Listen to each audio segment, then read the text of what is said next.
Jaco, tell me if you agree on this with me. I believe that in the food industry, we don't talk enough about water. It's an interesting one. I think we take it for granted, but it is also where you look at. I think in the food industry, people are very busy with it nowadays. But as consumers, most of it here in the Western world, we are taking it a bit for granted. My opinion is that I hear a lot talking lately about water when we talk about sustainability, but not when we talk about drinking water.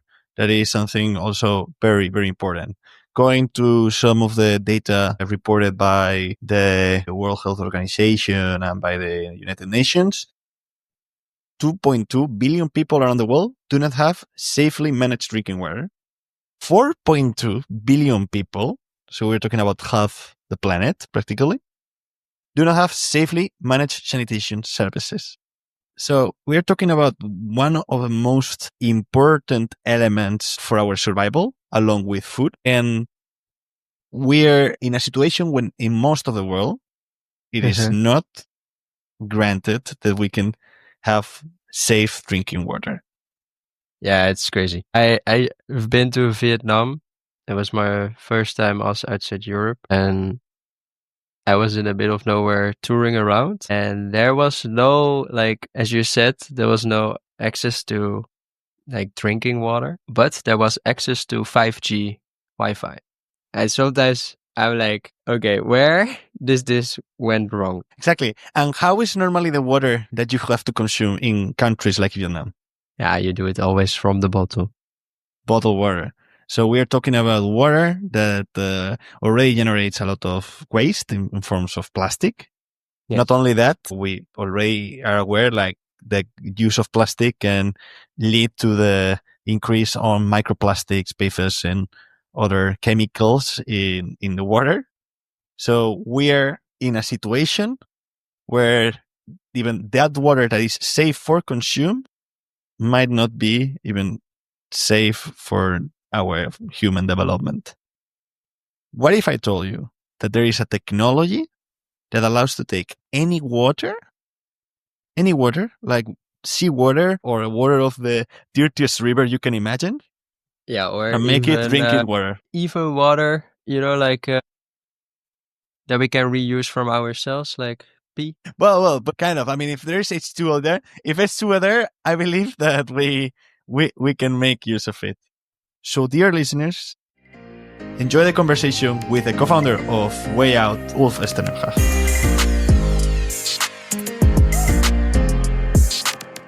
Well, thanks, Ulf, to join to Tomorrow's Bites. I would say just for the listeners that Jaco will not be joining us because he had some trouble with the car and he couldn't make it. But today will be just me hosting the interview. We couldn't let it pass. We really wanted to make this one happen. So thanks again, Ulf, for joining. As a first question, I always like that the guests have the chance to introduce themselves to the audience. But this one, we put a little bit of a twist in it. So if you had to introduce yourself without mentioning your job title or your company, how would you describe who you are and what drives you?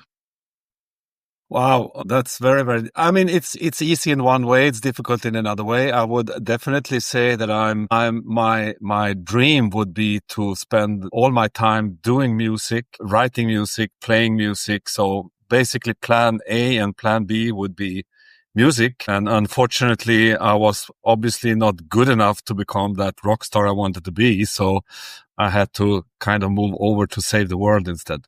That's a good one. It's true that this one has something difficult in it, but at the same time, I believe that everybody at least shall be able to define themselves aside of what they do professionally, because we are not our professions.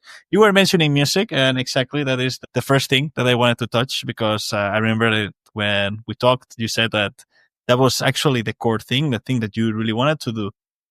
You tried, and I wanted to know, like, what happened there and what did you learn from your experience trying to work to dedicate your life professionally to do music? I mean, basically, I learned everything. Most of the thing I know, I got from music. I studied obviously a master in engineering and finance. I did a lot of management courses over a couple of years. I've been involved in a lot of other training and stuff. But everything in my profession that I use and the way I use it, I think I learned from music. So first of all, I'm endlessly grateful for having the opportunity to write, play, just being around musicians and music for as long as I've been alive. And the reason, there's probably several reasons that I didn't continue to work with music. I did study music at the same time I did my master's. I was running in between the universities of music and universities of science and engineering. And I think that the main component in the music for me is obviously the music itself, but secondly is the creativity. And the creativity aspects, I have been fortunate enough to be able to use and to play with in my roles as professional business leader or entrepreneur or whatever. And I think that, one reason is obviously I was not good enough in writing or playing, but it was also consuming me a lot. It was my passion. And I'm not sure really if you should, like some people say, advise to follow your passion. I think sometimes it's better to follow what you're good at so that you can contribute the most to this society, to the world, to yourself. My grandfather, rest in peace, he used to say he was a pharmacist, but he was really passionate about history. And he just said that the best thing that he could do was never studying or for being a historian or anything like that, because he would have just ended up so, I don't know, caught up in it that, Exactly. that he would not have been able to enjoy it the same way. No, and I agree with that. Was, it's wisely said, and for me it was obviously so, and I'm really grateful for, let's say, having that passion still alive, and right now also being able to professionally coming back a little bit to music by more on the investment side and on the supporting side, you could say. I'm also really curious, what kind of music is what you played? I was touching basically everything from punk rock to jazz to classic music to folk music. Wow. I was trying to touch upon everything. I'm really enjoying any kind of quality music. That is a true approach to it, no? Like when you are able to enjoy all the parts, like just like with food. If you enjoy only one type of cuisine, do you enjoy really food, or you just enjoy that kind of cuisine? No? If you like food, probably you enjoy in all its formats and everything. Like everyone else, I have my favorites, and maybe it's something that I go back to more than others. But I also love to experience new type of music through my kids, through friends, through traveling. I grew up in a house where there was also a lot of styles of music, so it's true. I understand that where that passion can come from. So music did not work, and then you moved to Turner Technic. No, it's called Yeah. company that you were working. It was more related to providing services to businesses in life science, if I am right. Yeah, mainly life science. We did cover other industries as well, but we were mainly a support function for life science, pharmaceutical companies, building up their process systems and process plant for what they call the active ingredients. So the difficult chemistry, the dangerous one, and the most expensive stuff. It was a company that you started, or is a company that you incorporated later? No, it was started by a man called Turner, and I started there when we were like 3 people. So I had the opportunity to be the one or among a couple of that really build up the company. I got some shares in the beginning, and then I acquired the whole company, and I was building that company for 15 years. And then when this new idea came up, that became Wayout, I decided to leave that business and to sell the company to a Swedish company listed on the stock exchange. Yeah, because I was like, I remember like really like the part that you had sold the company, but at the same time I was like, oh, but I'm not quite sure if he was actually like the founder, but you were the owner, no? Yeah. I was the owner over the last 15 years or so. And I did build up the company, not from the start. So we had a good base, true. but it was very, very small. And we were able to very slowly, organically grow it together with a partner of mine from Finland. We growed it into the size that we decided that now it's time for somebody else to take over the steering wheel. We had like in the podcast one person that he shared that Victor Kozlov is also serial entrepreneur, and he said that the moment of selling your company is the equivalent to when you raise your children and then just to be able to go and live the life by yourself. So like when you for a founder, for him as a founder, selling was the moment of success. Let's put it like that. When something can go on without you anymore. At the same time, when you are working with Tonic, you spend some time creating a project. This was like creating a beer called Not For Sale Ale. There is a great example of social entrepreneurship. Can you explain also how you came up with the idea of it and what led you to? Yeah, it's really a long story. I try not to spoil the whole interview and to bring this to a podcast of 3 hours. So I was working at the company you mentioned, Turner Technique, and I was over the years exploring a lot of ways for companies to take responsibility. Again, I don't really know where this comes from inside. I'm not a particularly good person, but I still believe that companies should take stronger responsibility. And I've also seen the effect on the last row when you give people opportunity to take responsibility, to take command over their own future. So I was exploring a lot with different CSR activities. We were quite early in doing this. Initiatives on the side that like compensated for some of the things you were doing almost like in a bad way, like some kind of greenwash or CSR activities. And we did a lot of initiative, and one initiative was born from a meeting I had with a person that was affected by human trafficking. And that I wanted to do something together with my staff, and I wanted to make a small campaign. And I met a person running an NGO against human trafficking, working to fight human trafficking, called Not For Sale. And we decided to make a beer called Not For Sale Ale. And aggressively, and I was not even intending to do it myself. I thought it was a good idea, so please do it somebody else.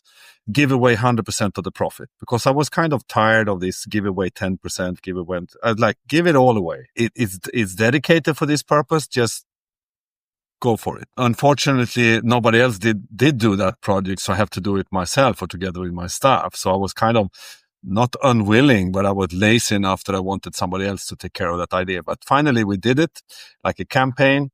We did 800 bottles. My staff and myself was putting the labels, and we thought it was a brilliant show. And I did promise to do something about this human trafficking, or do something about it. And I thought that, okay, now I've done something. And unfortunately, we were serving it at the Royal Castle in Sweden to the King and Queen at a royal event called Value-Based Leadership, where all of the business leader, or most of the business leader in Sweden were attending, like from the police, from the business, from the politics, from NGOs and everywhere. And I thought that this was a kind of big bang having this. And I brought the guy from America having a speech. And I was kind of not clearing my conscience, but now I said, okay, we did something that is fantastic. And then there was a kind of queue afterwards saying, this is a brilliant project. I want it in my grocery store. I want it in my hotel chain. And I said, oh my God, I didn't expect that. So can we please stop? But they said, no, we want this. So we had to continue. And this kind of spread to other areas. We had a launch party in Stockholm for 300 people, kind of high level people from all over the business sector. And we said that, okay, now at least we've done something. And I think everyone after that event came to me personally and said that if there's something I can do with my business, I offer it free for you. If it was a lawyer, or if it was a marketing company, or it was a production company, or whatever. And I was so astonished, like in my regular business life, I had to pay people and find incentives and shout at them or whatever. I don't know, but we had to do things to get people moving. And in this project, the people came and just asked for doing the service free. And I was so astonished by the fact that if you're doing something good, it seemed to attract people in such an extent that they're even willing to do it free. And then it continued the project. And by the end of 1 year or 2 or 1.5 years, it entered into Albertine stores. I think we were in 800 Albertine stores. It came to a lot of countries in Europe. We were opening the stock exchange in Seoul, one thing with a clock and the beer, super weird. And it became large in Africa, especially in East Africa, and specifically in Uganda. So we had even an ambassador team that was growing by the day.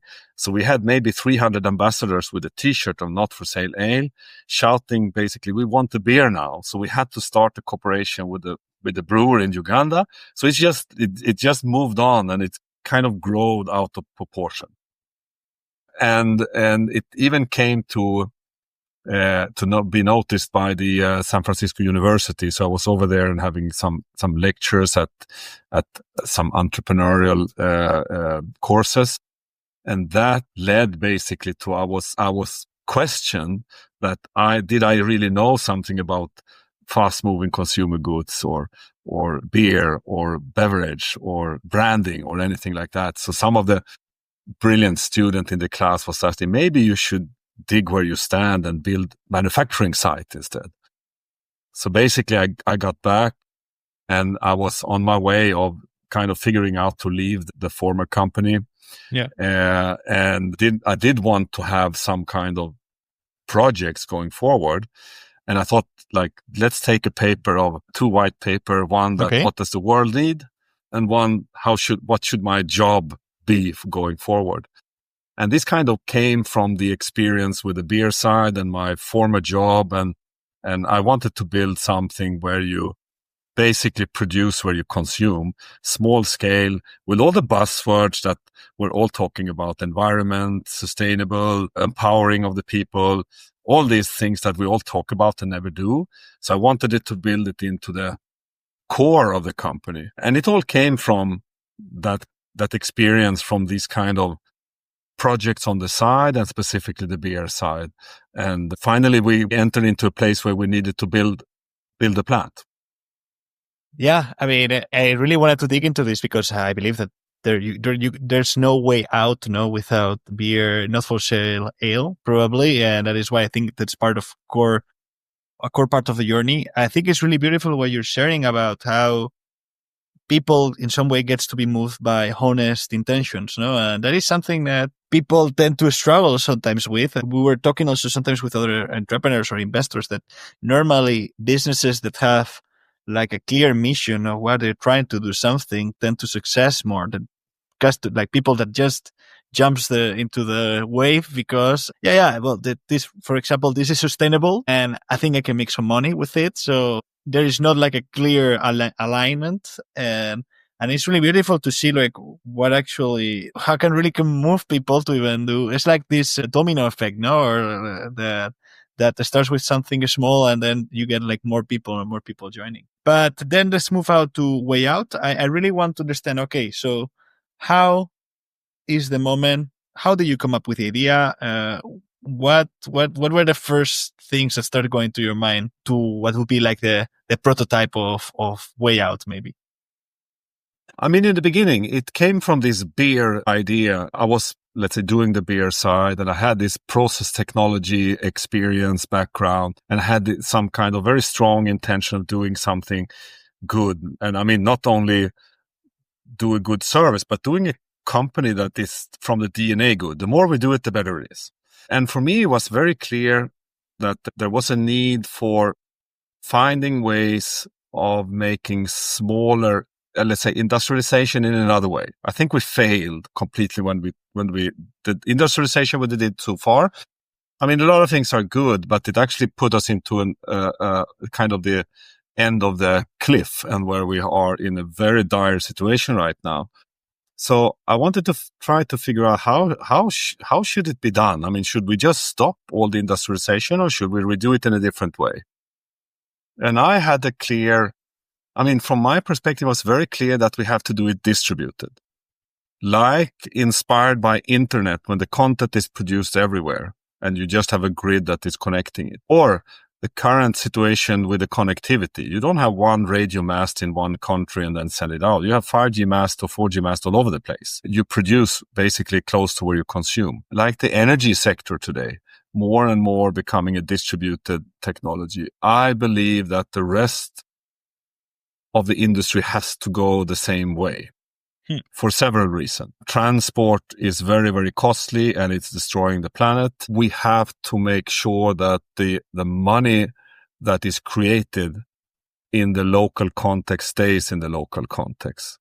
Yes. Because otherwise we have this giant distribution of wealth problem that we're in right now. And it's just because we have the wrong grid for concentrating power and money for sure. So I was really thinking about we have to do the industrialization in a distributed way. And I wanted to start where I was confident. And I know that beer was a bit fancy at that time. You know, the craft beer industry was growing. Yeah. I was a little bit interested in that space because we were in the beer space. So I wanted to put it in a kind of containerized solution so it could be shipped anywhere. And I wanted to do it in Africa because I had a lot of experience from that part of the world. I was like, felt in love with the African continent. I wanted to start there.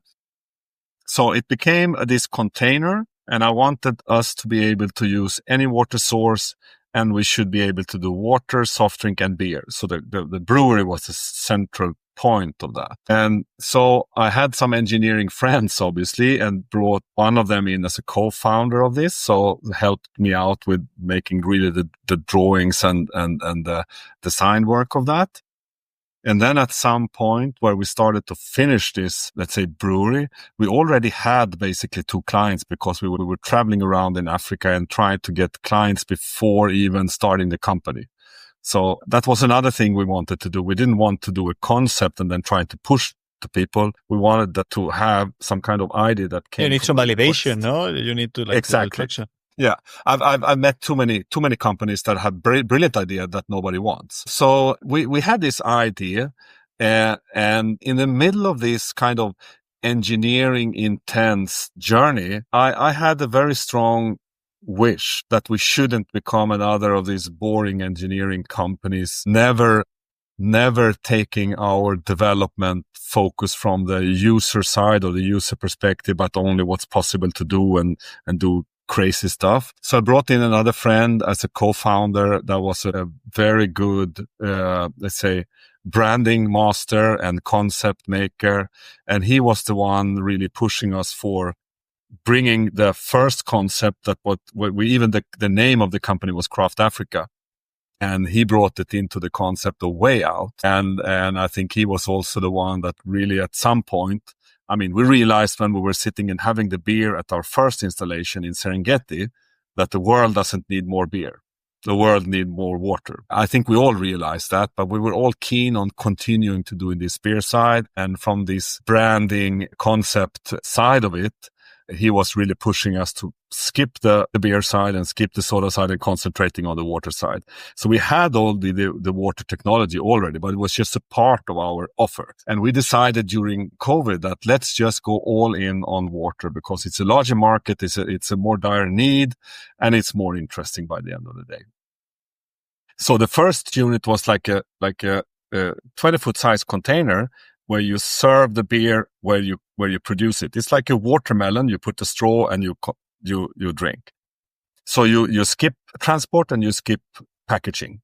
I mean, some people say that packaging is a design error. So we were like, let's skip that. Just let's consume where it produces. But when we are talking about water, we need some kind of micro distribution. So we had to really figuring out how can we serve people in a perimeter of whatever kilometer with as little distance as possible with safe drinking water until the consumption point. And the reason here was safe is the key word. We realized traveling mainly in Africa again that people don't trust if you get this one on the table without seeing where it comes from. I mean, in Sweden we do, but in most part of the world, this is not trustworthy. It might be clean, it might be good, but show me the bottle and you need to hear the click on the plastic bottle or click on the bottle, then you know, okay, nobody's been tampering with it. So we did try to mimic that, not only to treat the water, not only to adding the minerals, but also put it in vessels and to bring them safe into the consumption point. So, okay, let's start. Well, I'm curious about one thing first. Like, what were the biggest challenges that you started to face in the early days when you were designing this, like designing Wayout? It's true that you said that it was something that in theory belonged to the idea of the beer. So maybe you were not focusing so much on the challenges of that. But once you decided to move into water, what were like the main things that you were concerned about at the beginning? I mean, we had so much concern. Obviously, we were visionaries and we were naive. Otherwise, we wouldn't have been where we are today. But we had thousands of concerns. I mean, we didn't know anything about logistics. How should we even think about logistics? We didn't know anything about dispensing technology.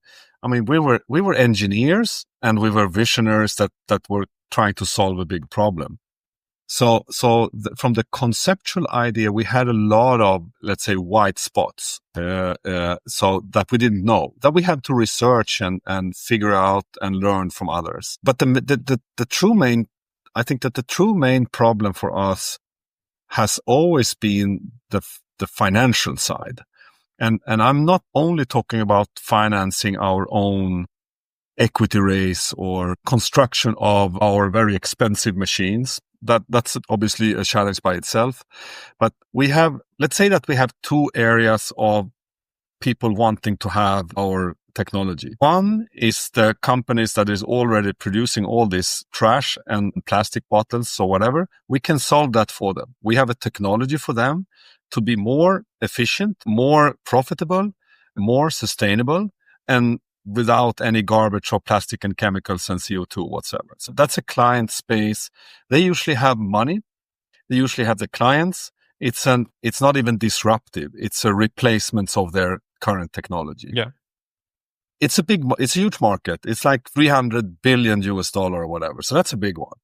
The other side is the 1/3 of humanity that doesn't have access to clean drinking water. None of them can afford our machine up front to pay $2 million or whatever for a machine that takes care of 10,000 people. So you have then in that space, you have two options, or what we see that basically everyone is doing. They consider these are poor people.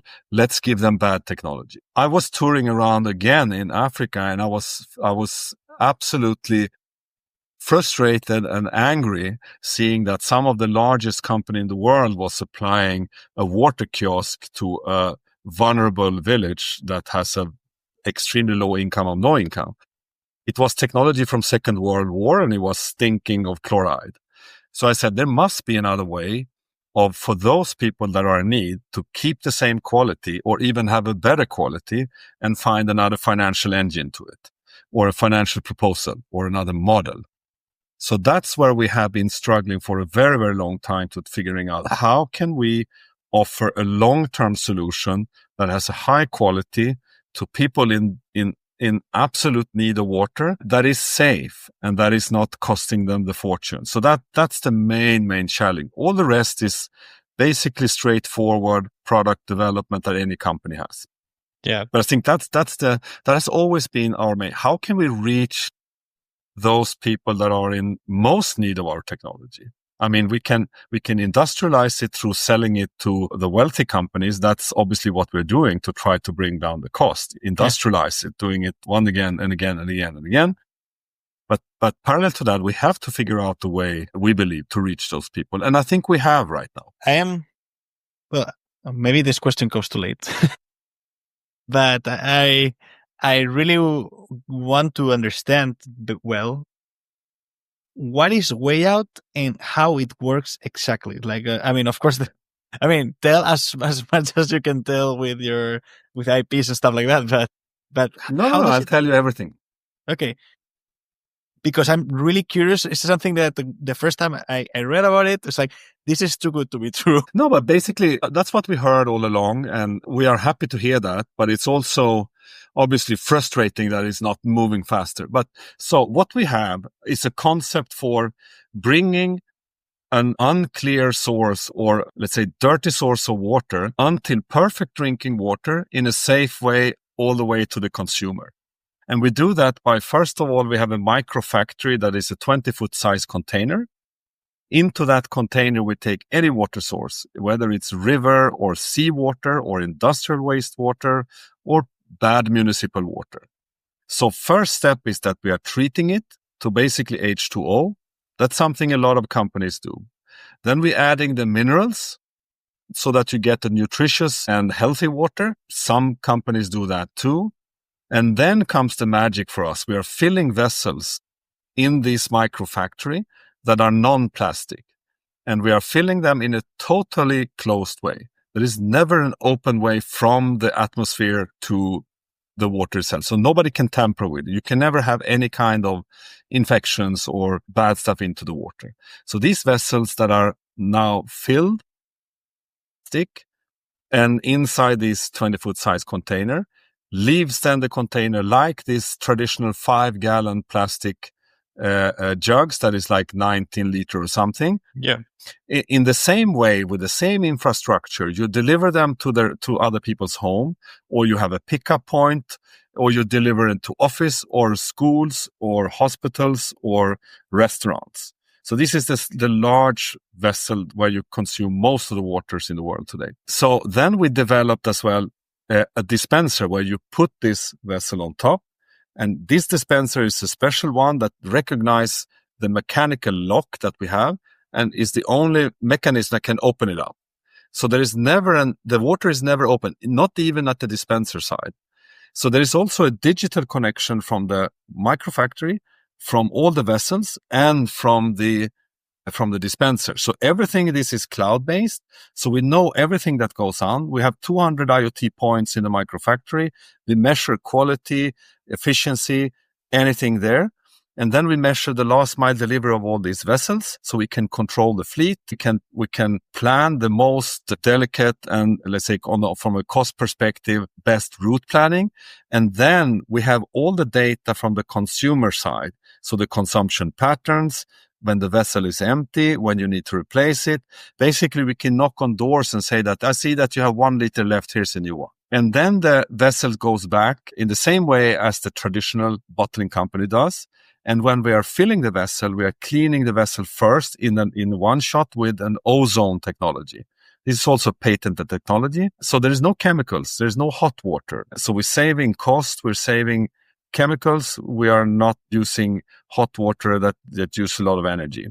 So this is like a total circular system now, where the water is completely closed from the source until when people are dispensing it and drinking it. So imagine if you have a water company that does perfect drinking water at the source with a manufacturing site. So I don't want to mention any brand names here, but good. I mean, everyone knows all the big brands in the world. Yeah, they have good quality at the source, and then they are filling it into plastic bottles, and the plastic bottles are leaking microplastics and formaldehyde and other stuff. And when it comes to the consumer, it's a bad quality, and then the plastic enters to the environment. 5 billion plastic bottles are sold every day. 9% is recycled. The rest is out every day in nature.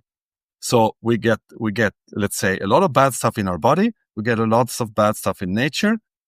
And I think we have the alternative to it. No.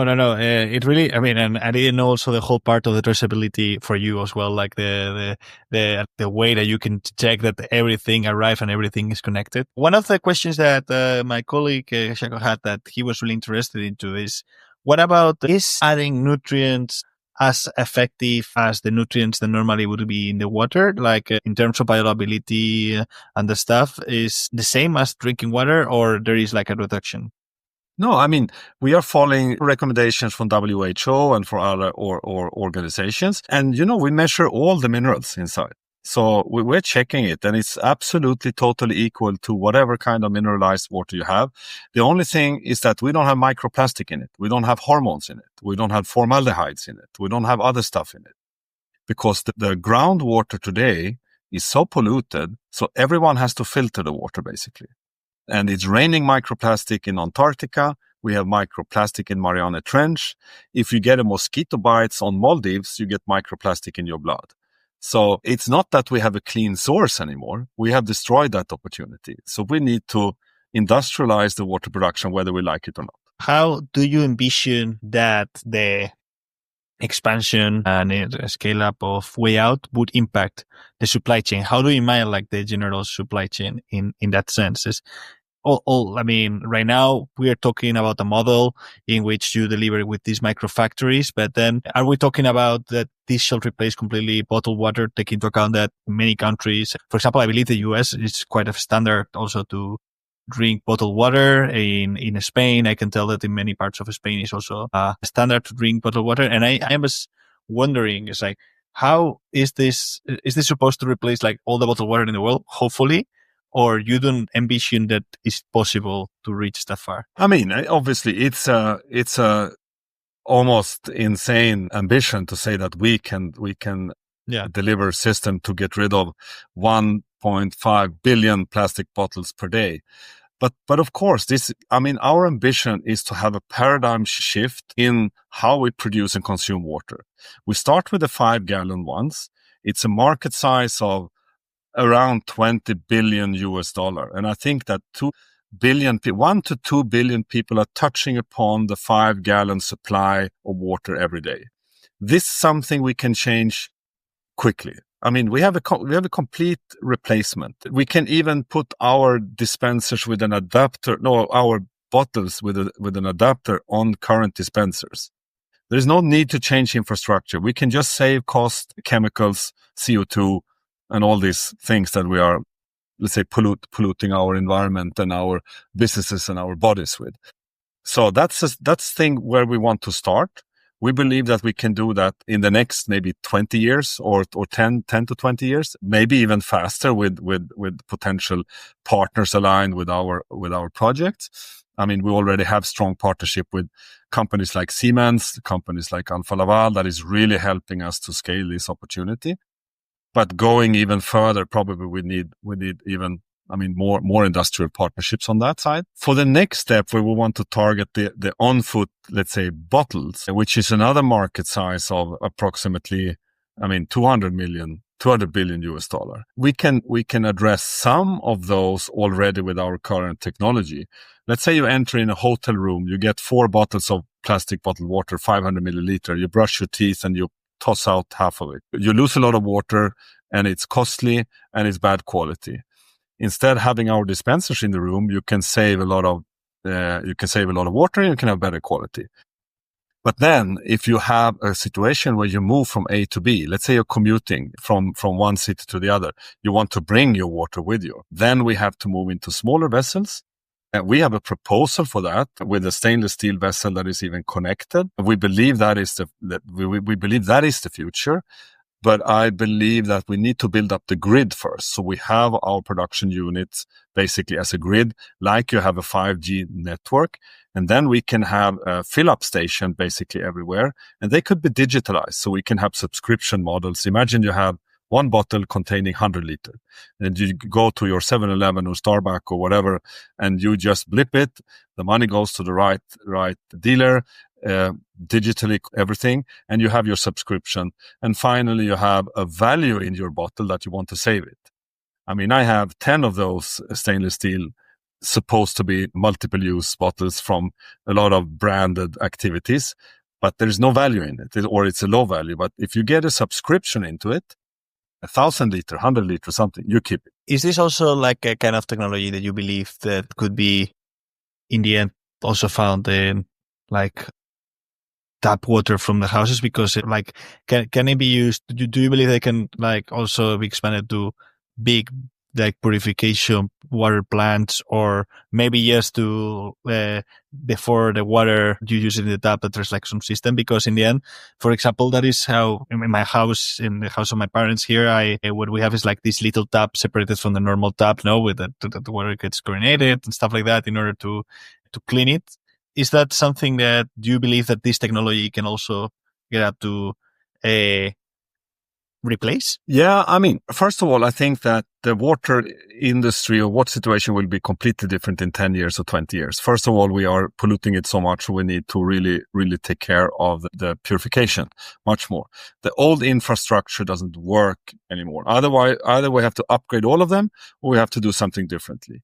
I believe we will see a lot of different systems out. There will still be this piped, large scale system in some cities where you already have an infrastructure where you can maybe easily upgrade it.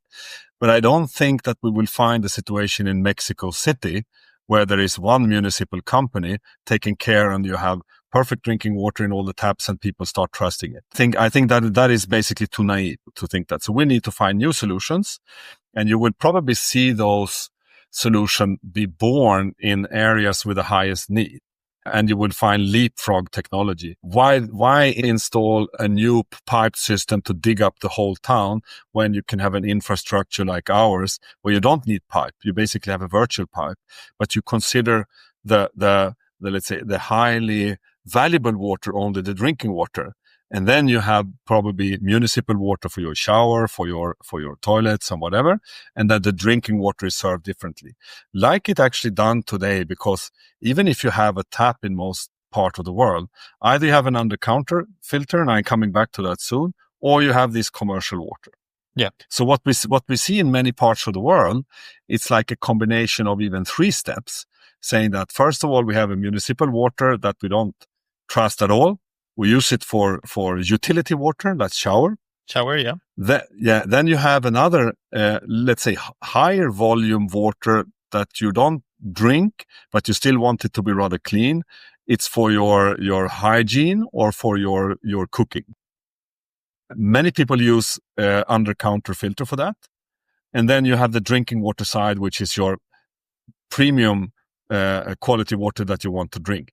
Not everybody is satisfied with the under-counter filter. I mean, the under-counter filter is a good situation if the water that comes out is perfectly clean. Today, with the impurities we have and with the new chemicals we have, it's rather difficult to take out all the PFAs, all the microplastic, all the hormones. So we need some kind of industrial solution, we believe, that has a certain size. We think ours is basically the smallest you can make to have the highest quality that we believe the humans really need. And then you will move with our kegs as a drinking water, commercial water into the household. So long answer to your question. Yes, I believe we can, and I believe we will at many parts of the world exchange the pipe water and the under-counter water for the drinking water. But I think all of them will exist.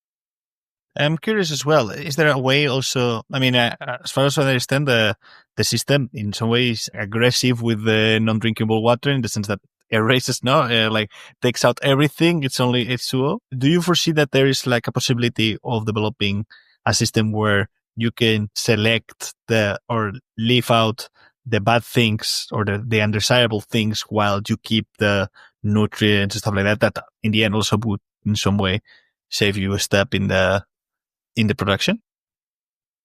We can do it, let's say, partially, but I think that if we are going for the very difficult chemicals that we have right now, quite a lot or quite high doses in our water source, you have to be hardcore, and you cannot say that yes, we are taking we are keeping the calcium, but we are taking out the PFAs. Yeah. You need to go hardcore on everything. And then you need to reshape the water with what is needed inside. And we can do a different reshaping. We can do, let's say, tailored taste. If there is a preference in some region in the world for higher content of some certain minerals, we can do that. Or if there is a need in some areas, let's say that there is a lack of calcium or anything else, we can up that, or we can do different pH style as well. It's like I'm thinking, because you were mentioning before the craft beer, and maybe this would lend also into craft water. No, like you can have the craft water from I don't know, Amsterdam, the one from Rotterdam as well, or from any other part of the world, and maybe it will become like a whole market of specialty water. No, like people trying. Yeah, maybe. I'd love that. Good idea. We have to hire you. I believe it's undebatable that universal access to water it would be an incredible advance for humanity and overall taking into account where do we stand right now.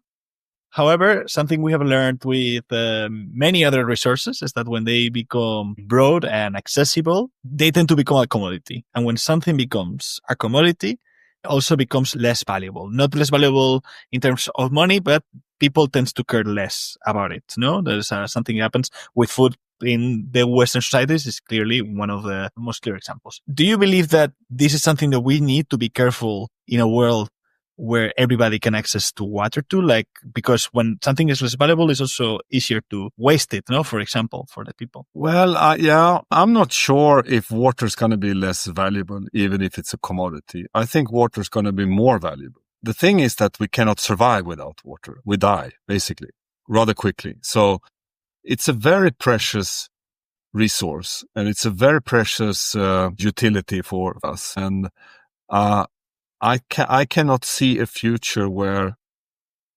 we're not cautious about the drinking water that we have. I mean, all the trends are pointing in the other direction. We have more and more polluted sources, which means that it's more and more difficult to treat. We have more and more water scarce regions where you basically cannot reach sourced water or safe drinking water, and all the cost. All the cost parameters to ensure this safe drinking water, because the source is so bad, is increasing. So I rather see the other way around. We have to be very, very careful that the water itself is not the source for war or conflicts or having, let's say, putting people in a very critical situation just because they cannot afford drinking water. So I rather see the other way, that we have to be careful with. No, I agree completely. I mean, of course, it's different things, drinking water and water in general, but we can already see that in many countries in Europe, there is like a waste of water. No, it's for like people that doesn't mind like taking a shower of 15 minutes. No, like, and that is something that if you go to many other countries in the world, they would not even think about it because they don't have like that access to water in general. So I was just thinking that, I mean, there is always a risk that things, when they become insert, we also become less careful about it. But I mean, in your eyes, I think is different. No, but I think that, I mean, take my country as an example, Sweden. I think we are uncareful with the water so far, and we have never really experienced drought. Now we're starting to get some, but we are showering in drinking water, and we are flushing our toilet in drinking water, and we are flooding our gardens with drinking water. I'm not sure we will do that in 20 years' time. Yeah. Okay, yeah. So you believe that would really change. When you tell about this, like about Wayout, I guess that you will get a lot the question, why is this not everywhere? Like when you like, because it has happened to me when I say, no, I have like this really cool interview now. It's going, this guy is reworking for making anything practically drinking water. Like, and people is like, how is that I've never heard about it? How is like not that everywhere when we're so aware that drinkable water is a problem? It's such a big problem. So what would you say? Why is not everywhere? I mean, there's probably a lot of reason for it. Maybe we have also failed in some way to be successful bringing it forward. But I think it's. Oh, you're also quite young. Yeah. I know. I'm not sure, but I think that, I mean, first of all, it's very, very different to change things. And I mean, change things that is conceptually changing, whether it's a disruption or whether it's a replacement. We have enormously large companies that has betting on the system that we have today. Balance sheet are filled up with obsolete technology or technology that shouldn't really be there. So imagine we are coming to someone knocking on the door and saying that, well, I know that your site, you haven't write it off and it's another 10 years, but you should just scrap that and buy a new one. So there is a transition timeline. So we need to obviously to push hard, but we also need to be not too naive in the rate of change or speed of change. So that's one thing. The other thing, that water industry is a very what we learned is a very complex industry. You have two very separate lines in the water space. One is the municipal water, or let's say the official water that we get from governments or communities or whatever. And then we have a commercial side. In most part of the world, you're not allowed to earn money on the utility water, which means that it's underinvested. There is a lot of challenges, and it's very tech driven. You have a lot of crazy engineers that are trying to do new filters and stuff and whatever. It's happened all over the place, but there's not much money there. On the other hand, you have a tremendously profitable commercial water side that really doesn't care maybe about the technology, but about the brand, about the packaging. And these are very seldom combined in a way. What we have done is basically to combine the two of them and say that we can take any source, we can do this commercial or non-commercial water, we can get rid of the plastic and so forth. So it's like we could cover both of them. And that's a rather complex way because it's a new entry point. So that's another thing. The second, or the third point is that obviously this is expensive technology. And if we once again want to offer this to people that are in real need of it, we need to find financial solutions to it. Financial organization that likes to support us in this journey, unless we are using equity constantly and diluting ourselves, and in 1 year time, we don't have any shares left in the company. So we need to find financial partners that is scalable. And we have worked like 2-3 years to try to figuring out, is that export credits? Is it banks? Is it other institutes, loaning debt institutes? And we have signed an agreement with a company halfly owned by Siemens and halfly owned by one partner of us, Desert Technology, that we have a framework agreement with. So we are starting to have this kind of possibilities to do it. But now we find a very interesting possible partners in another Exim arrangement. So I think just the last 2 months, we have this opportunity. And now we can really go for the large areas where you have these tremendous needs, where we can offer extreme good financial solutions, which means that they have to pay a very low price per liter and having almost no capex involved in it. Because in these places you cannot do it. So that I think we are at the place. It took longer than expected, and we apologize the world for that, but we are on a roll now. No, I don't think it's your. I mean, I understand your standpoint, but it's not your call to apologize. I believe that it really, for people, is not surprising, in my opinion, for you as the technology makers, but more for like the people. Like, why is not like all the money being put in this? Because it's clearly something that is like a solution that is going to bring a lot of good to the world. And in that sense, I also wanted to ask you, what has been the most rewarding moment since you have launched Wayout? Well, there have been so many. Have been so many rewarding moments and so many disappointments and challenges and problems. So, well, maybe the most rewarding one was one of the first system we delivered out to Serengeti during the COVID situation. We were able to transport it from Sweden, and it went to Sri Lanka and stayed there for 3 months by mistakes, and went up to Saudi by mistake, and then to Dar es Salaam, and a horrible journey where we were actually participating, sitting in the truck, filming it. And this is a video you can show on YouTube as well, or see on YouTube. And when we finally got to the point where we delivered it and it worked, and we came back 1 month later, and we saw that the trash can of plastic bottles was empty. So in the past, they had a 1 cubic meter trash can of bottles that was like every week or whatever. And then suddenly it was gone. There was no trucks going through Serengeti, destroying the peace for the animals. There was no plastic, nothing. It was just peace and quiet.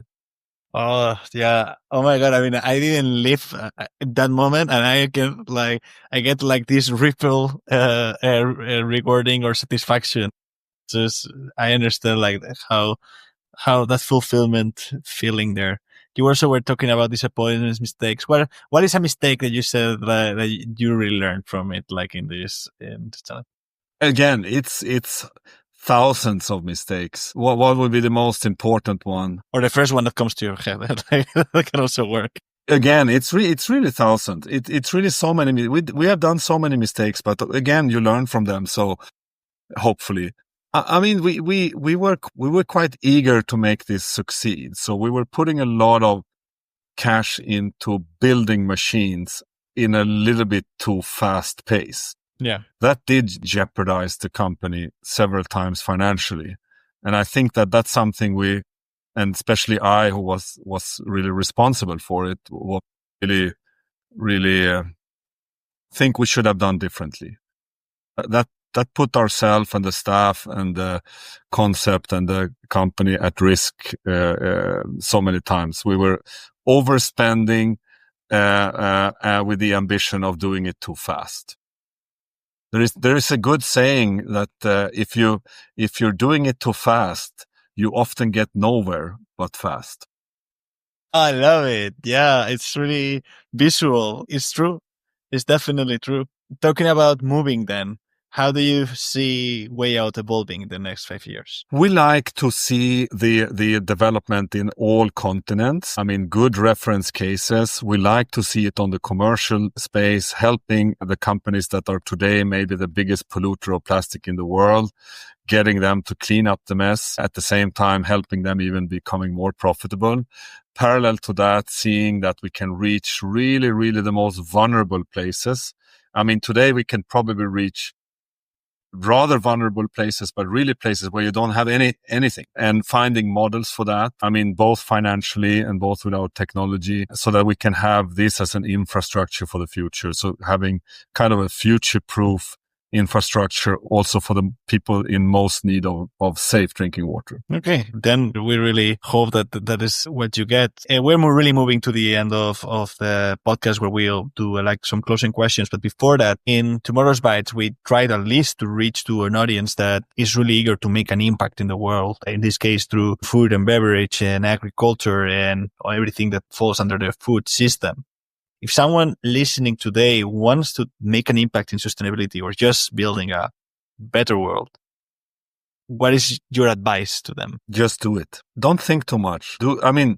When you start doing things, if you take one step, you see the world from a different perspective. You need to do things, and there is very little value in PowerPoints, and ideas are millions or billions out there. The ones that are doing things, it's not so many. So do things, but prepared for a very, very rough journey. Okay. Thanks, Charlotte, for sharing that then. We're almost arriving to the end of the podcast. We have like a couple of closing questions that we traditionally do to all of our guests. The first one is that I've been making you lots of questions. So we always give the chance to the guest to make a question back. Wow. Yeah. Okay. I mean, how do you see your podcast grow in the future? What are you doing to get these, maybe not this podcast, but other podcasts, important messages out to the. So what we would like to really, in the end, the podcast is burned with the idea of really digging into the questions that we personally had about the food system. Is everything as bad as it looks? Is everything really going to blow up in a moment? We were both students for healthful innovation, and we knew that there were initiatives. So what happens with those? Why nobody's talking about like all those good initiatives? So our expectations and our hope with the podcast is like keep like putting people in the spot and delivering what we believe that are the important messages on how to build a better food system. How we want to do that? Well, we are really now focused on trying to build a community and try to make sure that there's more people understanding our mission and the value of the stories that are shared. But we really want to explore the things like be more presential, be more like being able to bring this to events, bring this to different people, and in some moment also to people outside of the food and agriculture niche. That is what we cover, because with everything starts here. But in the end, we need also that the system is changed from the consumer side.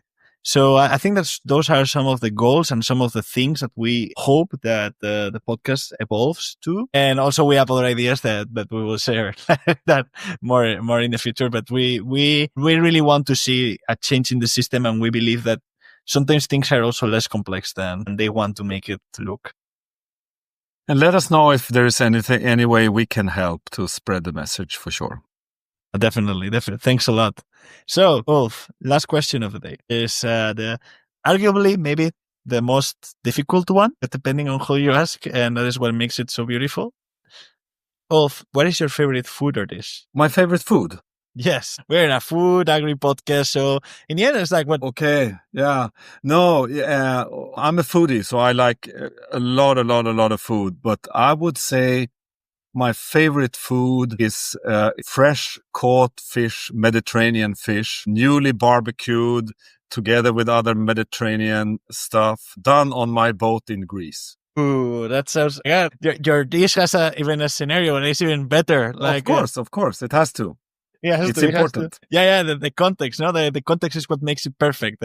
Exactly. So, yeah. I mean, I am a Mediterranean myself, so what can I say? And I am originally from the coast of Spain, so that means that I know what are you good. You can visualize the boat. Yeah. Exactly. I can really see it. So let's meet there and share that fish. We'll talk. I take your word now. Ulf, thanks a lot for coming to the podcast again. I believe that what you shared, I am profoundly proud that we could actually talk about Wayout in here, because I think that what you do is severely important. I believe when I sent a message to you initially to connect, I said it. I believe that water is a lot of times overlooked when there is talks about food tech. And if you go to a lot of times to food tech events and stuff like that, water is not even there, because seems like another kind of problem. And if we're talking about food and nutrition, just as many other things that water is one of the elemental things, and the solutions that are there in order to protect that possibility to access to it, not only for Western, but also for all around the world. I think that is super valuable. I really hope that you have all the success, and I cannot wait to really see headlines talking about the Wayout all the time. Thank you so much. Thanks a lot for your time. I wish you the best with Wayout. Thank you so much. Free audio post-production by alphonic.com.